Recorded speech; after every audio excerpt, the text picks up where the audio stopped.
저희들은 오랫동안 룻기를 가지고 은혜를 함께 나누었는데요.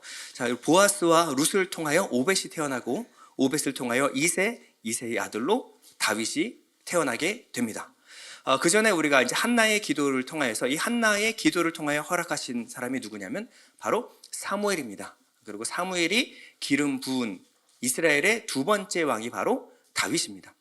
이스라엘에서 이 다윗의 이 이름은요, 굉장히 큰 무게를 갖고 있습니다.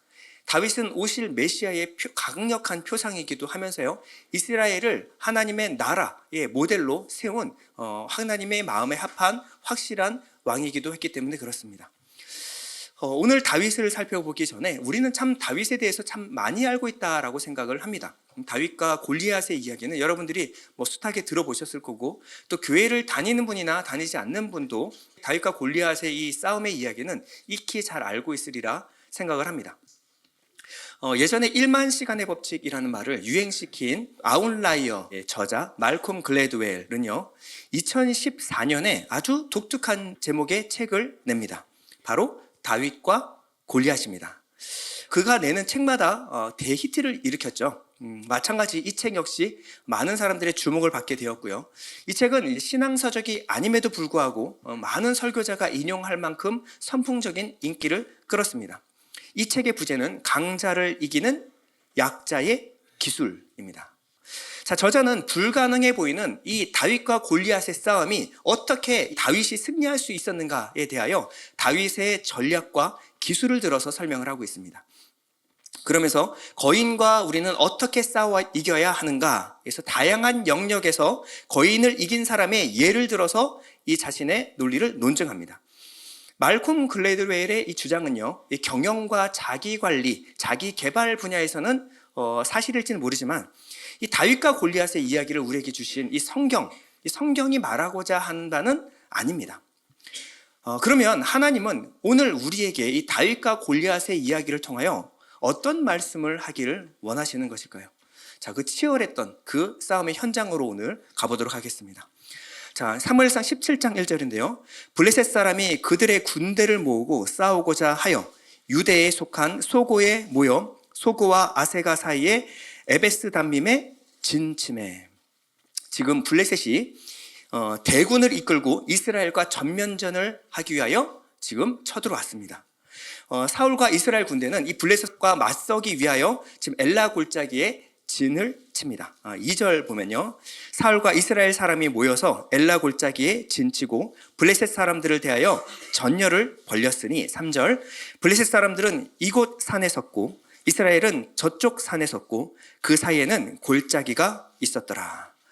자, 이 골짜기 하나를 두고 이 두 나라의 운명을 건 전투가 이제 시작이 되려고 합니다.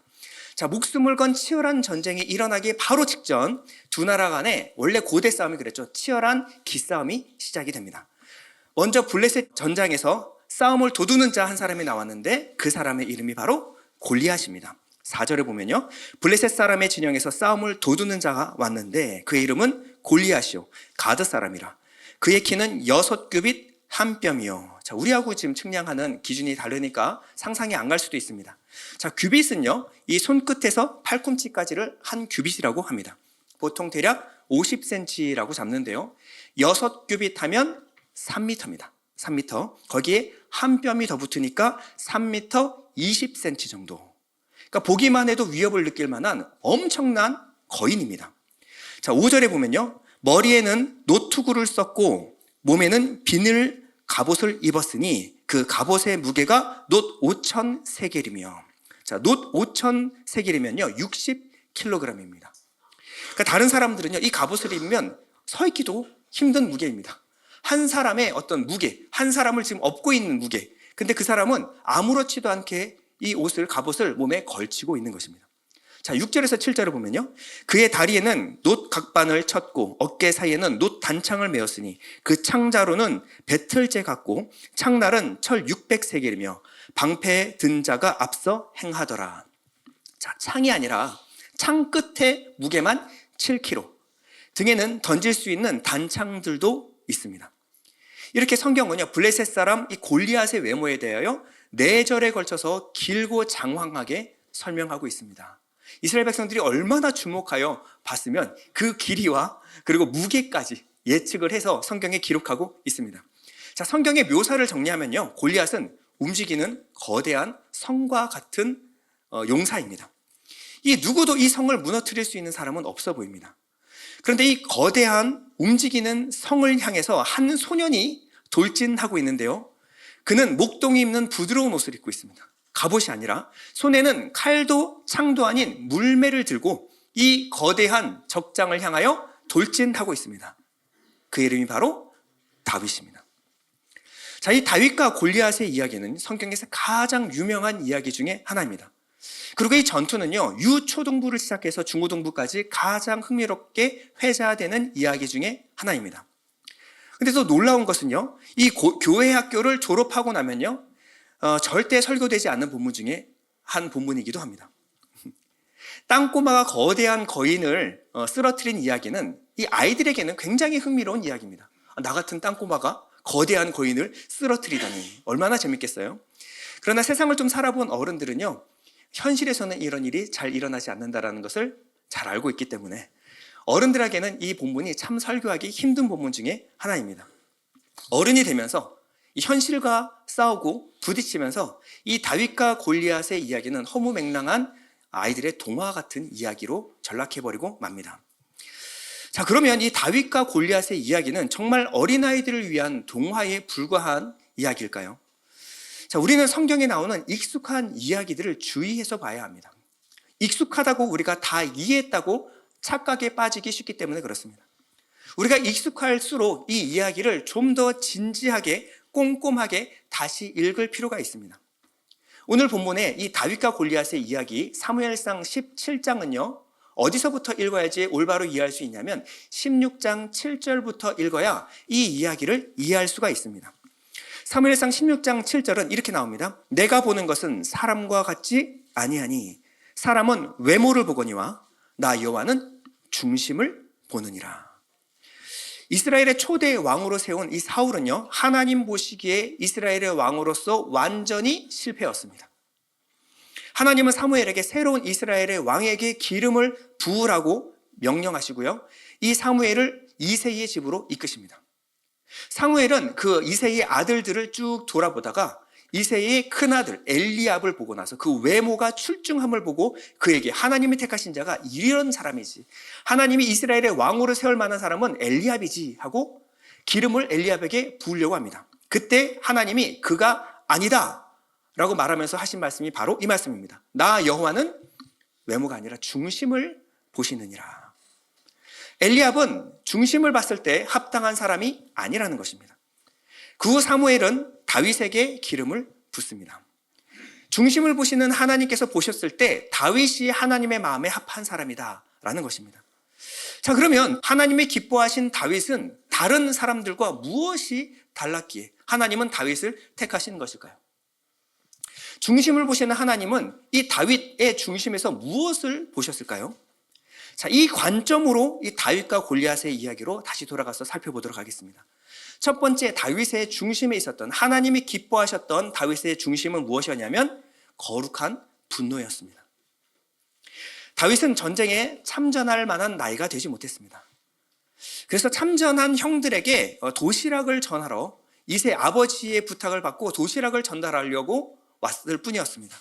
그런데 그런 다윗이 이스라엘 전군을 대표해서 골리앗과 1대1로 싸우겠다고 지금 나선 것입니다. 그러니까 이제 큰 형 엘리압이 보고 다윗에게 화를 내면서 말을 합니다. 17장 28절인데요. 큰 형 엘리압이 다윗이 사람에게 하는 말을 들은지라 그가 다윗에게 노를 바라여 이르되 내가 어찌하여 이리로 내려왔느냐, 들에 있는 양들을 누구에게 맡겼느냐, 나는 내 교만과 내 마음의 완악함을 아노니 내가 전쟁을 구경하러 왔도다. 자, 누구 눈에는 무엇밖에 안 보인다고 자기 수준에서 다윗을 바라보고 있는 겁니다. 그러니까 교만과 완악함, 다윗의 중심에 교만함과 완악함이 가득하다고 본 거예요. 근데 다윗이 형에게 짧게 대답합니다. 29절인데요. 다윗이 이르되 내가 무엇을 하였나이까? 어찌 이유가 없으리까? 어찌 내가 골리앗과 1대1로 싸우려는데 이유가 없이 내가 지금 이러고 있겠습니까? 이유가 다 있다라는 겁니다. 자, 그러면 다윗이 골리앗과 싸우게 된 그 이유, 무엇이 다윗으로 하여금 골리앗과 싸우게 만들었을까요? 그것은 골리앗이 한 말, 그 말 때문이었습니다. 23절에 보면 마침 블레셋 사람의 싸움 도두는 가드 사람 골리앗이라 하는 자가 그 전열에서 나와서 전과 같은 말을 하매 다윗이 들으니라. 자, 이 골리앗이 반복하여 하던 말이 있는데 이 말을 듣고 다윗은 이 전투에 반드시 임해야만 하겠다라고 결심하게 된 것입니다. 자, 골리앗이 반복하여 한 말이 무엇이죠? 이스라엘과 이스라엘의 하나님을 블레셋의 신의 이름으로 조롱하고 저주하는 말이었습니다. 이 말은 하루도 이틀도 아니라 40일 동안 골짜기에 울려 퍼졌고 결국 이 소년 다윗이 그 말을 듣게 된 것입니다. 두려워 떨고 있던 이스라엘 군인도 그 소리를 들었어요. 그러나 그들은 두려워서 아무 말도 하지 못했습니다. 그랬는데 이 소리가 다윗의 귀에 들리자 다윗은 격분하여 일어났습니다. 다윗은 하나님을 모욕하는 이 블레셋 적장인 골리앗을 바라봤습니다. 그리고 고개를 돌려서 이스라엘 군대를 바라봤습니다. 이스라엘 군대는 이 골리앗을 보고 심히 두려워 떨고 있었습니다. 24절인데요. 이스라엘 모든 사람이 그 사람을 보고 심히 두려워하여 그 앞에서 도망하여. 그 이스라엘 사람들도 다 들었고 골리앗이 하나님과 하나님의 군대를 모욕하고 있다는 것을 알고 있었습니다. 그러나 누구도 골리앗과 싸우려고 하진 않았습니다. 왜일까요? 지금 눈앞에 보이는 골리앗이 너무 거대하고 강해 보였기 때문에 그렇습니다. 그래서 눈치만 보기를 40일 동안 이스라엘 군대가 한 것은 40일 동안 하는 것은 오로지 눈치만 보고 있었던 거예요. 다윗이 1차적으로 화가 난 것은요, 블레셋 그리고 골리앗에게 화가 난 것이 아닙니다. 여러분, 블레셋, 하나님을 모르는 이 블레셋이, 이 군인이 전쟁에 나와서 이렇게 말하고 행동하는 것은 어찌 보면 당연한 일입니다. 원래 고대 전투는 신과 신의, 신들의 전쟁이었기 때문에 상대방의 신의 이름을 모욕하고 자신의 신의 이름으로 그 군대를 저주하는 것이 원래 기싸움에서 하던 일이었어요. 다윗이 화가 난 것은요, 이 골리앗 앞에 겁을 먹고 도망다니고 있는 하나님의 백성의 꼬락서니를 보고 화가 난 것입니다. 이스라엘 백성의 비겁함을 보고 화가 난 것입니다. 다윗을 싸우게 만든 것은요, 다윗 안에 있던 거룩한 분노였습니다. 여러분, 우리가 살아가는 시대는 어떻습니까? 교회와 성도의 지금의 위상은 어떻습니까? 세상이 이해하고 있는 하나님과 하나님의 교회는 지금 어떤 모습입니까? 세상은 하나님에 대해서 지금 어떻게 이해하고 있나요? 우리는 이런 상황에서 어떻게 느껴야 될까요? 화가 나야 합니다. 분노해야 합니다. 그러나 우리의 분노는요, 세상을 향한 것이 아닙니다. 아유, 뭐 좋은 교회도 있어요. 신앙생활 잘하고 있는 성도가 더 많답니다. 그런 얘기를 하는 게 아니에요, 저는. 이렇게까지 하나님의 이름을 욕을 먹고 있는 이 상황에서 이렇게밖에 살지 못하는 내 자신에게 화가 나야 합니다. 예수를 주로 믿고 고백하는 우리 교회가 이 정도밖에 살아내지 못하는 것, 이것에 대해서 우리도 화가 나야 합니다. 여러분은 하나님을 진심으로 사랑하십니까? 내가 진심으로 사랑하는 하나님이 우리 때문에 짓밟히고 우리 때문에 수치를 당하는 시대를 살아가고 있습니다. 그럼 우리가 정말 하나님을 사랑한다면 가만히 있으면 안 됩니다. 정말 우리가 하나님을 진심으로 사랑한다라고 한다면 하나님의 명예를 위하여, 하나님의 명예를 지키기 위하여 우린 올바로 제대로 살아야 합니다. 하나님은 다윗을 사랑했습니다. 그리고 다윗은 하나님을 진심으로 사랑했습니다. 그러나 다윗의 사랑은요, 그저 말뿐인 사랑이 아니었습니다. 다윗은 사랑했기 때문에 분노했고 분노할 만큼 하나님을 사랑했습니다. 하나님은 다윗 그 중심에 있는 불타는 사랑을 보았습니다. 다윗의 중심에는 거룩한 분노가 있었어요. 저는 여러분에게 축원드립니다. 여러분 안에 있는 하나님의 사랑이 진짜이길 축원드립니다. 그리고 그 사랑에서 나오는 거룩한 분노가 있기를 축원드립니다. 저는 이게 설교하면서 요즘 되게 아끼는 말이 있는데 축원드립니다라는 말입니다. 축원드립니다 하면 설교가 끝났다라는 생각을 하시는 분들이 계셔가지고 아직 끝난 거 아닙니다. 자, 하나 끝났어요. 자, 두 번째, 다윗의 중심, 하나님이 기뻐하시는 다윗의 중심엔 무엇이 있었는가? 다윗의 중심에는 세상과 다른 눈이 있었습니다. 자, 이제 다윗 때문에 이스라엘 진영에 소란이 일어나기 시작했습니다. 지금 다윗과 엘리압이 지금 싸우고 있고요. 그리고 이스라엘 진영에서 지금 블레셋 적장인 골리앗과 싸우겠다라고 나선 사람이 있는데 바로 소년 다윗이었어요. 자, 사울은 이 소란을 일으킨 다윗을 불러드립니다. 근데 막상 다윗을 보니까요, 사울은 실망합니다. 다윗의 외모는 이제 갓 수염난 소년에 불과했기 때문에 그렇습니다. 사울은 이렇게 다윗에게 말하죠. 33절에 사울이 다윗에게 이르되 내가 가서 저 블레셋 사람과 싸울 수 없으리니 너는 소년이요 그는 어려서부터 용사임이라. 줄여서 말하면 젖 더 먹고 와라, 밥 더 먹고 와라, 좀 더 커서 와야 되겠다. 화가 나는 건 맞지만 네가 싸울 대상이 아니다. 네가 잘 몰라서 그래. 저 블레셋 적장인 골리앗은 원래 유명한 사람이야. 어렸을 때부터 용사로 길러진 사람이다. 근데 네가 상대할 만한 대상이 아니야. 사울은 다윗을 무엇으로 보고 있냐면 자신이 가진 기준으로 보고 있어요. 그 기준이 뭘까요? 눈에 보이는 외모로 판단하고 있는 것입니다. 사울이 봤을 때 골리앗은 강력한 용사이고 다윗은 그저 어린 소년일 뿐이었습니다. 나중에 골리앗도 자기에게 싸우려고 달려드는 다윗을 보고 비웃으면서 이야기합니다. 다윗의 외모가 자기와 싸울 만한 그런 외모가 아니었던 거예요. 그만큼 위협적이지 않았다는 겁니다. 머리에 피도 한 마른 소년이었던 거예요. 독특한 것은 이스라엘의 왕인 이 사울이 보는 눈과 하나님을 모욕하는 블레셋 사람 골리앗이 보는 눈이 같은 눈이에요. 그 기준이 같은 기준으로 세상을 보고 있습니다. 둘 다 뭐만 보고 있냐면 외모만 보고 있어요. 눈에 보이는 것만 보고 있는 겁니다. 여러분, 그리스도인과 비그리스도인은 세상을 바라보는 눈, 관점이 달라야 합니다.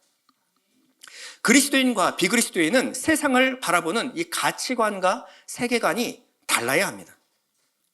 예수 믿는 사람과 예수 믿지 않은 사람은 세상을 바라보는 관점, 세상을 왜, 무엇을 위해 살아가는가가 달라야 돼요.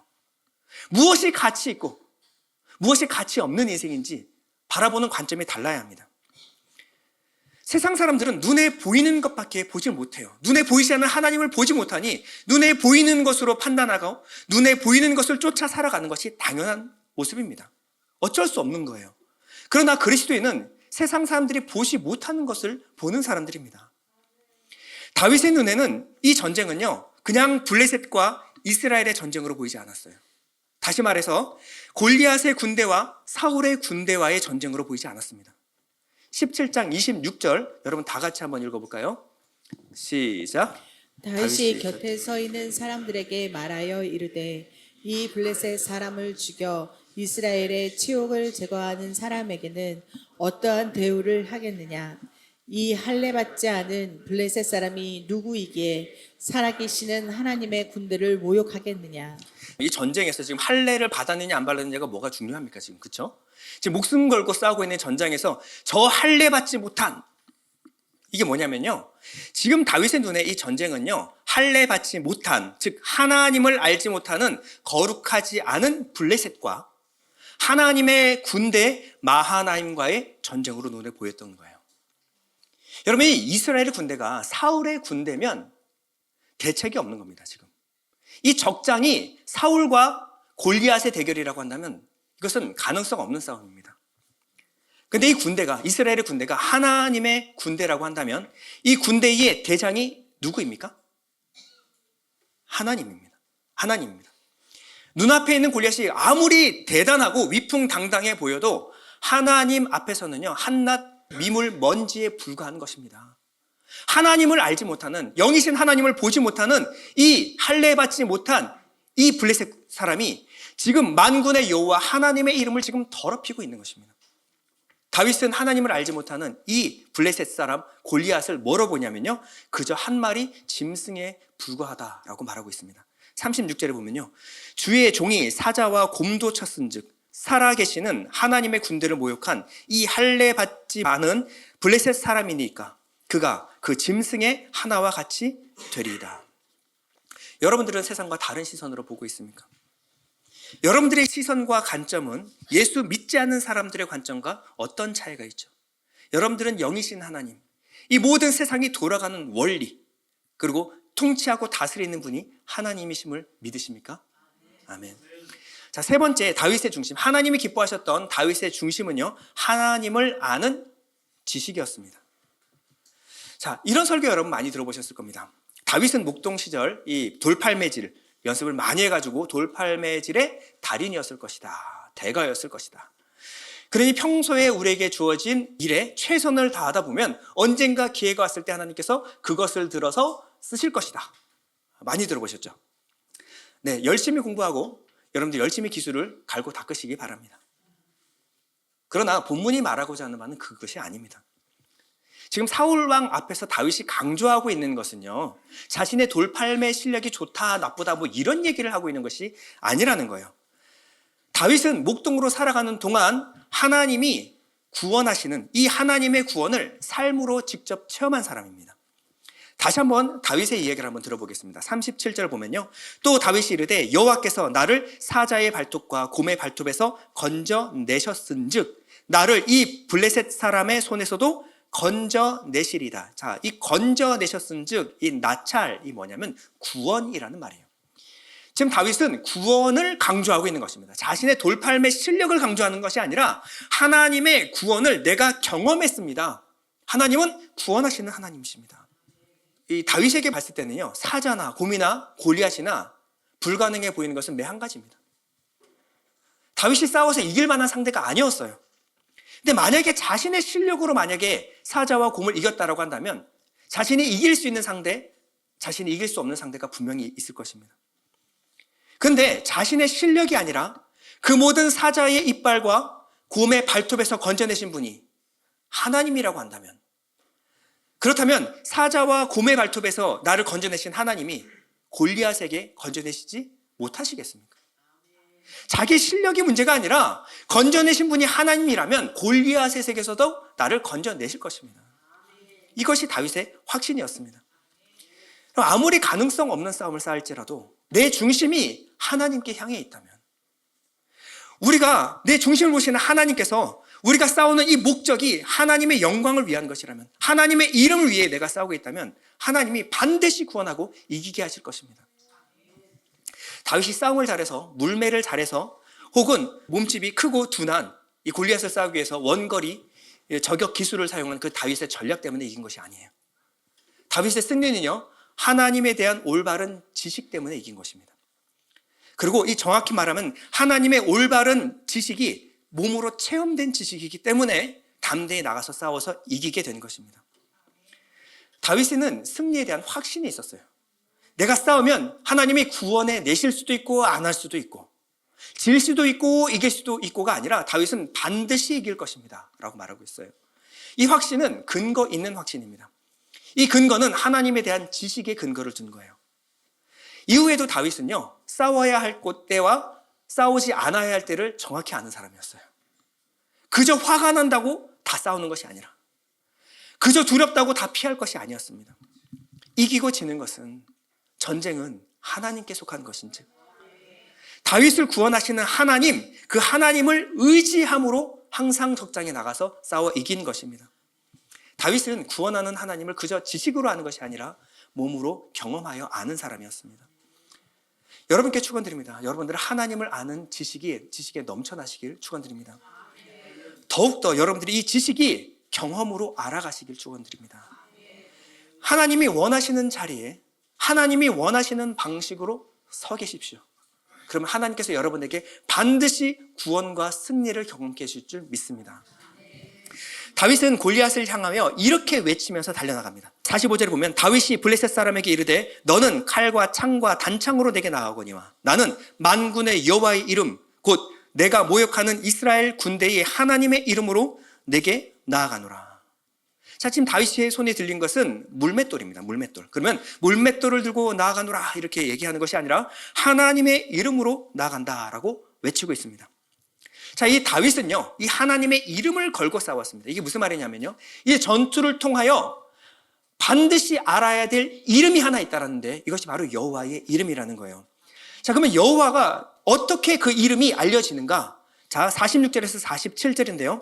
오늘 여호와께서 너를 내 손에 넘기시리니 내가 너를 쳐서 내 목을 베고 블레셋 군대의 시체를 오늘 공중에 세워 땅의 들짐승에게 주어 온 땅으로 이스라엘에 하나님이 계신 줄 알게 하겠고 또 여호와의 구원하심이 칼과 창에 있지 아니함을 이 무리에게 알게 하리라. 전쟁은 여호와께 속한 것인즉 그가 너희를 우리 손에 넘기시리라. 다윗은 자신의 이름을 떨치기 위해서 지금 싸우고 있는 것이 아니에요. 다윗은 여호와의 이름을 위하여 싸우고 있는데, 하나님은 어떤 분이신가? 하나님은 이스라엘에 거하시는 하나님이십니다. 하나님은 지금도 교회와 함께 계신 하나님이십니다. 두 번째, 이 하나님의 구원하심은 칼과 창, 세상의 힘에 있지 않다라는 거예요. 하나님이 승리하시는 구원의 힘은 바로 하나님의 능력에 있는 것입니다. 다윗은 이 지금 하나님을 비웃고 있는 세상과 비굴해진 이스라엘을 향하여 외치고 있는 것입니다. 살아계신 하나님, 강하고 능하신 만군의 여호와 하나님이 우리와 지금 함께 계심을 너희가 알게 하리라. 다윗의 무기는 여호와를 아는 지식이었습니다. 하나님을 기뻐하셨던 다윗의 중심은요, 여호와의 이름이 있었습니다. 자, 이제 역사적인 전투 현장으로 이제 가보도록 하겠습니다. 이제 역사적인 전투 현장이, 전투가 시작되려고 합니다.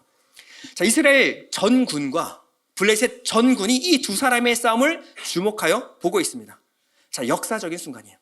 전설이 된 이 싸움은 여러분 다시 돌아가서 관람하실 수 있다라고 한다면 여러분 관람료를 얼마를 내시겠습니까?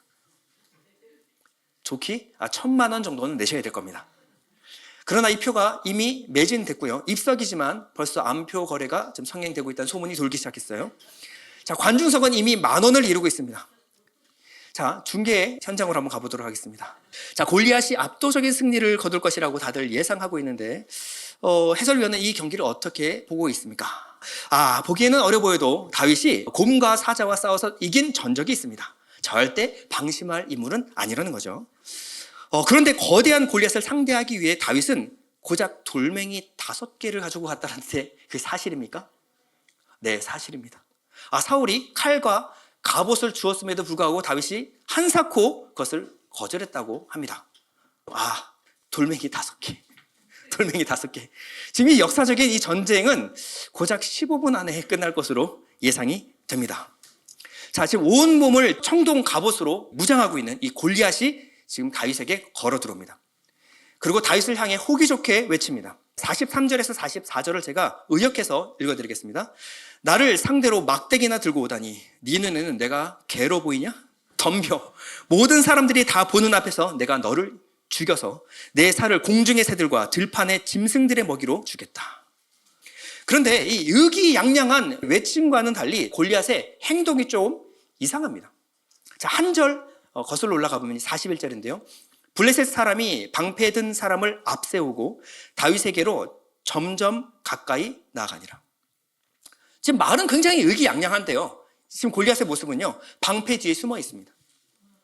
그리고 다윗에게 조금씩 아주 조심스럽게 접근하고 있는 모습이에요. 자, 무엇을 의미하는 거죠? 골리앗은 허당입니다. 오늘 설교 제목이 싸움의 기술인데요. 싸움 좀 하셨다는 분은 압니다. 진짜 사나운 개는요, 짖지 않아요. 가서 물어버립니다.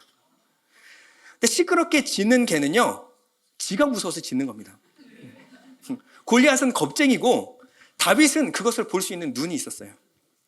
다윗이 보기에 골리앗은요, 그 대단한 몸집을 가지고 있었지만 그냥 허당이고 방패 뒤에 숨어서 떨고 있는 센 척하는 겁쟁이에 불과했습니다. 완전 무장을 한 거대한 골리앗에게 다윗은 달려나가기 시작합니다.